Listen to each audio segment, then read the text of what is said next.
49 అంటే సంతానం, 49 అంటే సంతోషం.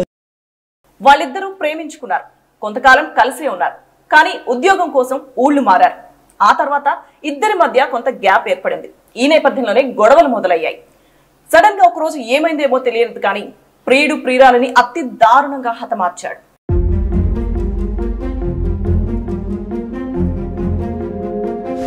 పోలీసులు తెలిపిన వివరాల ప్రకారం హైదరాబాద్ కు చెందిన ఆకాంక్ష విద్యాసాగర్ సోమవారం రాత్రి బెంగళూరు ఠాణా పరిధిలోని కోడిహల్లిలో హత్యకు గురయ్యారు. ఆకాంక్షకు అర్పిత్ అనే వ్యక్తితో పరిచయం ఏర్పడింది. ఇద్దరు కొన్నాళ్లు కలిసే ఉన్నారు. ఆకాంక్షకు వేరే జాబ్ రావడంతో బెంగళూరుకు షిఫ్ట్ అయింది. ఇక ఆమెను కలవడానికి అర్పిత్ అప్పుడప్పుడు బెంగళూరు వెళ్లేవాడు. అలాగే ఈ నెల 5న జీవన్ భీమా అపార్ట్మెంట్ లో ఉంటున్న ఆకాంక్షను కలవడానికి బెంగళూరు వచ్చాడు. ఏం జరిగిందో తెలియదు కానీ ఇద్దరి మధ్యలో గొడవ జరిగిందని తెలుస్తోంది. క్షణికావేశంలో అర్పిత్ ఆకాంక్షను హత్య చేసినట్లు తెలుస్తోంది. గోదావరి కనికి చెందిన ఆకాంక్ష బెంగళూరులో సాఫ్ట్వేర్ ఎంప్లాయ్ గా పనిచేస్తుంది. సో తను హైదరాబాద్ లో వర్క్ చేస్తున్న సమయంలో అర్పిత్ అనే వ్యక్తితో ఆమెకు పరిచయం ఏర్పడింది. సో ఈ నేపథ్యంలో ఇద్దరు కొంతకాలం కలిసే ఉన్నారు.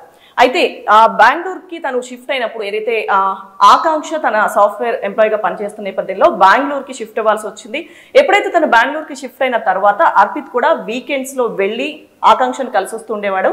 అలాగే ఈ జూన్ 5ను కూడా అర్పిత్ ఆకాంక్షను కలవడానికి బెంగళూరు వెళ్ళాడు. సో వెళ్లిన తర్వాత అసలు ఇద్దరి మధ్య ఏం జరిగింది? సోమవారం ఇద్దరి మధ్య గొడవ జరగగా కోపంతో అర్పిత్ ఆకాంక్షను గొంతు నిలిమి హత్య చేసి పారిపోయాడు.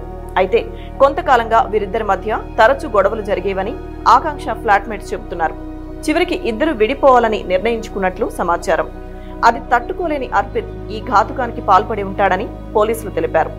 మంగళవారం ఉదయం రూమ్మేట్ వచ్చేసరికి ఆకాంక్ష విగత జీవిగా పడి ఉందని స్నేహితులు పోలీసులకు సమాచారం ఇచ్చారు. సంఘటన స్థలానికి చేరుకున్న బెంగళూరు పోలీసులు తల్లిదండ్రులకు సమాచారం అందించారు. పోస్టుమార్టం అనంతరం మృతదేహాన్ని కుటుంబ సభ్యులకు అప్పగించారు. బుధవారం ఉదయం గోదావరి కనికి చేరుకున్న ఆకాంక్ష మృతదేహానికి కుటుంబ సభ్యులు అంత్యక్రియలు నిర్వహించారు.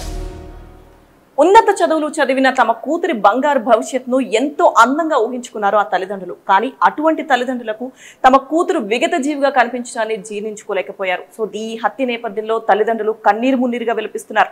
ఇక్కడ ఆ కిరాతకుడికి సంబంధించిన మరొక విషయం మనం మాట్లాడుకోవాలి. ఎప్పుడైతే అర్పిత ఆకాంక్షను హత్య చేసి గొంతు నిలిమి హత్య చేసిన తర్వాత దాన్ని ఆత్మహత్యగా చిత్రీకరించే ప్రయత్నం కూడా చేశాడు. సో అది కుదరకపోవడంతో ఆ ఆకాంక్ష డెడ్ బాడీని అక్కడే వదిలేసి తను పరారయ్యాడు. సో గుండెలు అవిసేలా రోధిస్తున్న ఆ తల్లిదండ్రులు ఒకటే కోరుకుంటున్నారు, తమలాంటి కడుపు కోత మరొక తల్లికి రావద్దని, ఇటువంటి నిందితుడిని కఠినంగా శిక్షించాలని వాళ్ళు డిమాండ్ చేస్తున్నారు.